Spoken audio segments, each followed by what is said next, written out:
Hello parents, this is Sister Marie Noel. Thank you for signing up on the sign up sheet to come and help out with our little school farm here. I'm just going to show you some things to make what's on the to-do list kind of visual for you so it's a little bit easier. So let's get started. So in the greenhouse in here there is a list of to-do things for each day. I kind of broke it down for each day so that everybody's kind of doing something a little bit different. That way no one has to like take care of the entire thing in one day. So those are the sheets right there. They're kind of just clipped inside the greenhouse. So here's the sheets for Monday through Sunday. You just find the sheet for the day that you're at and it's got pictures to help you. So this is walking through just basically what Monday is. Each day has something to do with the plants, the chickens, and then the sheep.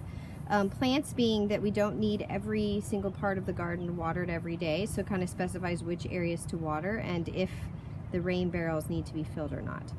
And then for the chickens, something that you would do always is collect the eggs every day, dump out the soil nesting area into the bigger chicken pen. I'll show you that. And then to make sure that the sheep have fresh hay and water each day. So as far as taking care of the plants go, the days are divided by watering the outside edges of the farm unit, which has brown raised beds around the perimeter, or doing the white raised beds, which are mainly around the sheep pen and in the back of the farm, or the other watering would be the perimeter of the pumpkin patch. When watering inside the greenhouse, some of these blue hanging buckets may have plants in them. They should be visible all within a few weeks here. The ones with the yellow lids obviously at this point don't have anything in them, but if there's soil in there, you can presume that they have seeds, and so you could water those with the watering cans or the hose. When watering the other plants inside here, especially finding plants like cucumbers or squash or even tomatoes, it's best to really never top water as much as possible, but always to water the base of the plant. That helps to keep down fungus and spreading disease, which is pretty prevalent here in the south. So as much as possible, just to water the base where the soil is. When watering the brown beds around the farm unit, that would include the front deck area here, the flowers in the flower boxes around the side of the chicken house, and the butterfly garden, pollinator garden area back here. And that ends along with the other side of the greenhouse, the watering for that specific. Some days designate watering just the white raised beds back here in the corners, which would be these, and you can follow the same principle as mentioned in the greenhouse, that it's really best to always just bottom water as much as possible instead of top watering the plants. Even things like green beans or peppers can also suffer from various blights and diseases that are often spread by top watering, especially in the heat of the day. The other area to water would be the perimeter here of the pumpkin patch, not the plants that will be in here in the middle very soon. They'll either be taken care of by that rain barrel there in the corner, or they're fed by a water drip system that goes from that rain barrel right there that the 4th grade made. So, but the beds around the edges could be watered. And when harvesting, you can always just reach in under the netting. The netting is really only there for the next few weeks just because of spring hatchings of the bad bugs that we don't want that can spread diseases to the plants. There's Cosmos and Damien, newly shorn and bathed, staring at the video. This area right out here, this is meant to be just kind of a sheep foraging area that you can cut with scissors or just tear grasses for them and then put them into the metal pail that they have inside their bucket. That's just to ensure that they get some fresh things each day, and you can fill the bucket up about halfway. They really like that. They also really enjoy, if you're out here with your kids and you want to have them go strip the trees of the honeysuckle over there, they love the honeysuckle. You can even cut whole branches and just put it in the sheep pen, and they would love munching on those. So when approaching the sheep pen, if you just keep in mind that it has a top lock latch and a bottom. We've had some history of foxes coming around here, or possibly coyotes, so please make sure when you leave that both are latched well, and that also that little bottom board block there is kind of slid over in front of the bottom area to keep it secured. The pails that you can put the forage in are just usually kept in this front area here. One is filled with water during the day, and the other can be used for sheep forage, putting in green plants and things like that. There is a blue bin right there that you can store, put the hay in. For the sheep, really each day they need to be, especially if no one's coming out the next day, really need that and possibly another one. I'll probably attach another bucket out here to it, and so you could fill both up. In the metal trash can right there is some sweet feed for the sheep that they love having as a treat. There's some little buckets usually kept inside there, or sometimes they're just found lying on the ground. You can fill up each one for the sheep and let them have a treat or hand feed them. Just make sure that the lid is really securely on, and it has a bungee cord that straps from each of the latches through the top of the lid and over to the other latch, just because the sheep have found ways to use their little muzzles and take off the lid, and then it gets reined in and ruins the feed. This bucket is where their hay is kept, so as long as this is filled, you can take it from here. It usually has a little bungee cord on it also, just to protect from weather. That should be filled up pretty regularly. If there's for some reason not enough hay for you to fill the 2 milk crates that will be in the pen in there, you can usually find extra in the greenhouse. It could be under a blue tarp. If there's been rain, the hay will be tarped over, but you can always refill the bucket from that. There's the extra hay just kind of kept inside the greenhouse in the back. I usually just drag the gray bin over here and fill it up if it needs to be, rather than taking the hay over to it, just because it leaves a trail. There's also straw just kept in the corner. That's for their bedding area, which I'll take care of.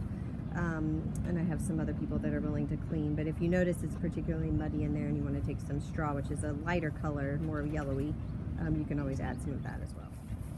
Okay, so going in the sheep pen, if you just close the door behind you, you can let the kids come in and pet them. You can even take them out if you want.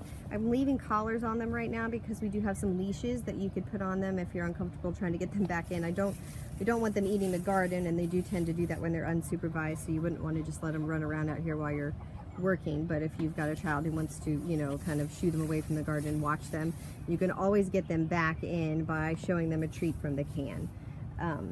But I'll show you where the leashes are kept if you want to just let them go on a little walk, get some exercise. They would be back here in their sleeping area. This is a rain barrel that usually stays filled, but it's a good thing to check on it every once in a while that it has water in it. It feeds up an automatic water for the sheep inside their sleeping area. In here we have this little black tub has some like a mineral salt block and some baking soda, which are 2 things that just help to maintain their digestive tract. If they look low or particularly soiled, you can find refill just on the shelf here inside their pen. There's the baking soda box right there, and in that metal trash can is some of the mineral that can just be placed in that bucket. There's also some, if you're noticing like a particularly strong ammonia smell out here, in this bucket right here, and also there's a bag there and another bag there. There's lots of it, so you can be generous. It's a sheep deodorizer, and you literally just take the bucket down and sprinkle a few of these just handfuls around in the sheep pen, and that helps to keep down. It really eliminates the urine smell if it hasn't had a chance to be cleaned in here, or you're noticing a lot of flies, which happens in the summer. It just helps to spread that around. Within a couple hours, you'll notice the smell really is eliminated, and that can go into each of the areas of their pen. This is their water bucket, which is going to have an automatic way to just to empty it, basically, because it tends, since it's always filled, to start to grow mosquito larvae every couple days. So I'll show you on the outside where the little nozzle would be. If you notice particularly that there's a lot of larvae in there, where you could just empty it and it automatically refills itself. If this is completely optional, but totally only if you want to, there is the bucket there with the little handle that I tend to come in each morning and just kind of poop or scoop up different soiled areas of this, and I dump it into the chicken run, the large chicken run. I just find a bucket lying around, and this helps to keep the flies down also. But that's something that definitely I'm willing to do myself. So it's not necessary, but if you're out here and you want to put forth the extra effort, you're more than welcome to. So right here you can see the little blue nozzled pipe right there. That's just going to drain right from inside the sheep's watering container, and it drains out pretty quick, and then it will refill itself. It will just drain right into this bed of sage herbs here, which can be picked, and that should just keep the mosquitoes down. So every day the eggs need to be collected and taken home. The egg boxes, because of the attack with the fox that we had recently, should have a piece of wire on the latches each time. Sometimes they come off, and I will find some hooks or something to keep them secured. So just make sure that those are secure before you leave. There's a nesting box on each side, and so you just open it up. This side has a kickstand on it. And you'll see the eggs right there, right out. You just look and see, just collect any of them. These are pretty clean here. If for some reason the bedding is soiled, sometimes they tend to sleep in here at night, you would want to take the bucket out. So just put the egg aside, take the bucket out, and then take it over to the chicken run, the large chicken run, and it just gets dumped right in there on the floor. And this gets composted in. The chickens are constantly making compost in here, and it never smells, and so this can just get tossed right in. When you do toss that in, you can also give the chickens a treat. Having the kids pick grass out of the yard is always a treat for the chickens to have something fresh. But also this trash can right here, they can get a couple handfuls of the seed mix each day. It has some good things. Oh, hello. That they really enjoy, and I just toss that all over the pen in there. This area can get quite dry in the summertime, so if you have a few extra minutes and you notice it particularly dry, it can help with the respiratory system of the chickens and the composting if you just even leave a hose running in here for a few minutes just to kind of moisten some of the bedding down. It does get rain in that comes in on the sides over here at some points during heavy storms, but otherwise it stays pretty dry in here, and it does need water to continue the decomposing process. There's also a composter in there that could just be turned. One more thing I should say is that you can put the sheep forage in the back there, can be cut down also and given to the chickens each day. They absolutely love it. Giving them the tall oat grass and things like that. You can give them a couple big handfuls each day. So this bin has some shredded paper in it that we used to fill up the nesting boxes with fresh bedding, so you can just come over and use the ones that you emptied, refill them, and they go right back into the chicken house. One thing that's designated on certain days is just to make sure that this blue bucket right here is filled up for the chickens, especially when it's hot. They tend to drink a lot more. You don't have to go into the house to fill it. You just grab this funnel right here and take the hose when you're done watering, and just put it on kind of a low setting, and it will fill up straight into the bucket from the funnel. In these two white storage bins right here are things like shovels, plastic bags, scissors for cutting, buckets for collecting things. So if you want to take some produce home, which please do, there's some scissors right in there. There's some paper bags, also some plastic bags, which I will try to keep stocked through the summer, which you can just cut different varieties of things. Each of the plants has a label up on them, whether it's just a stick or it has a specific label like that just tells you kind of how to cut it in case you're not familiar with that particular item. It tells you whether or not you just pull it out or if you cut it because it regrows for us. One of the things to keep in mind is that there are some enemy bugs that we want everyone to keep an eye out for. They are squash beetles and this other type of little ladybug looking thing, but they are not ladybugs and they are bad.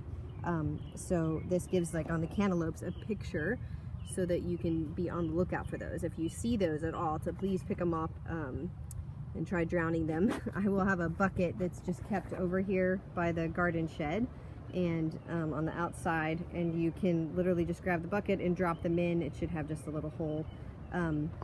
There's also a garden, there's another picture of the squash beetle. They're pretty devastating. They hatch really around June through July, and they go through several cycles, but the more we can keep down the first cycle, we're able to keep the garden organic without having to spray heavy pesticides. So inside the garden shed right here, there is a list of kind of what you're looking for, those cucumber beetles, and also the squash bugs. The squash bugs go through several stages when they are small little eggs like that, and then they go to this kind of light when they first hatch, especially on the pumpkins, and then the more mature stage. So there are 2 types of garden sprays in here. The copper fungicide is really only going to be used every once in a while, and it's particularly to deal with some disease, and I have a list here. If you used that, just to put your name on there, it's really only one to, about every 3 to 4 weeks the plants get sprayed with that, especially the vining ones like watermelons, pumpkins, squash.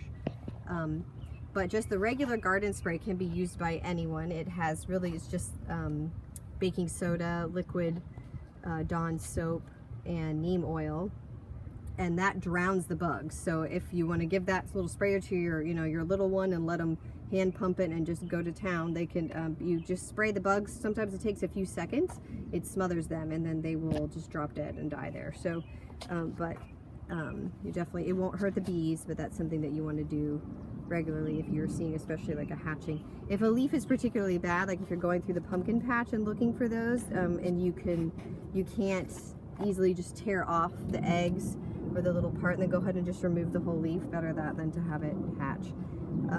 It also takes care of if you see plants that have this kind of powdery look to them, which spreads usually in the heat of July. You can take care of that. The neem oil also helps to get rid of that, and the copper fungicide will do that as well too, to spray the outside and the undersides of the leaves. These are the rain barrels. I think on one of the days it just asks to make sure that they're filled up. Even though most of the garden will be watered by hand, the rain barrels do take care of those squash and vining plants, which we don't want top watered at all. So they're going to water the chickens and also the pumpkin patch. And eventually, hopefully, it'll be hooked up inside this white bed area as well. And most of them are pretty easy to fill. You can just stick the hose inside there, go do something else, come back. The sink right here works from this top rain barrel. It should be on always. There's usually no reason to turn the handle. But if you're, just wanting to rinse your hands real quick after working out here, it is just rainwater, so it's not completely, sanitary. But this little button right here, which used to be labeled, I will relabel it. You just turn it this way towards on, right, and the water will just start rolling, and it just drains out under the unit. And you can shut that off. So that's an easy way to get some things washed if needed. You will want to make sure that the chicken door is closed behind you. It's kind of heavy for little ones to do, so especially to do the latch, you have to lift the whole door, but they do like to escape and enjoy their time outside. So if they get out, it just takes a little bit of corralling, but you can get them to come back in pretty easily. So something else on the list is sometimes people just are asked to just walk through the pumpkin patch and turn the pumpkins over to make sure that they're not getting soft spots on one side or the other. And then also you can come and get these little blue, they're like little lifter plates to place underneath the watermelons and pumpkins, and that just helps to let some airflow happen underneath and keeps them from getting those soft spots that often lead to rotting. So those are kept over here. I'm hoping that the mulch really will take care of it. It won't be so much of an issue because it will raise it up above the moisture level, but these can be used as well. Okay, one other thing I should probably add is that in this back area of the chicken pen, we will have the 3 little baby chicks that we've purchased to replace the ones that got snatched by the fox. They will have their own separate feed and water containers back there, but it's not a bad idea to just peek in and make sure that it looks like they're filled. They should last for several days, but I didn't have that specifically on anyone's sign-up sheet for the day just because I didn't have them at that time, didn't know I was purchasing them. So if you wouldn't mind just checking that. If for some reason the chicken's feeder right there looks really low, it holds about 2 weeks of food, the trash can in the back inside where the little babies are kept has their feed. The little baby chicks have a different type of feed that's a grower feed, so they'll just have a white bucket in there that's labeled with the chick feed, so you can refill their containers with that. The kids can go in and grab them out and take them out to the yard to play with them if they want while they're still cute and little. So everything out here that is that's planted really is up for grabs. Please take things home. You can share them with your family, cut things down. It's sometimes things tend to go to seed, especially like this really pretty lettuce bed over here. If it doesn't get cut down soon, and we leave an inch so it regrows, then the plants think that they're done growing, and so they'll go to seed pretty quickly. that rain barrel also does need to be filled. In here in this area, because these are things that are going to involve lessons in the fall, different types of squashes, like African squashes to make musical instruments or to paint sculptures of swans and things like that, are going to be grown over that trellis there. So it's best, and I will put a sign up to please not pick some of those, because even if they are harvestable, I'll probably save them for the students so that each child has enough to do the project with when we get back. All these things on the perimeter are definitely up for grabs. The pumpkin patch itself inside, if you see a watermelon or you know, pumpkin that really looks like it's completely ready to go and it's only halfway through the summer, then definitely go ahead and take it. There's some summer camps that will also be, you know, enjoying some of those. I guess a good rule of thumb for pumpkins or watermelon or cantaloupe is like 1 or 2 maybe per family, just because it is a small space and we want to have enough when the kids return, but we definitely don't want to let them go to waste. If there's something that I noticed no one was taking and it's ready to go, I'll probably leave it in the greenhouse for you, and if you come that day, please do take it home and enjoy it.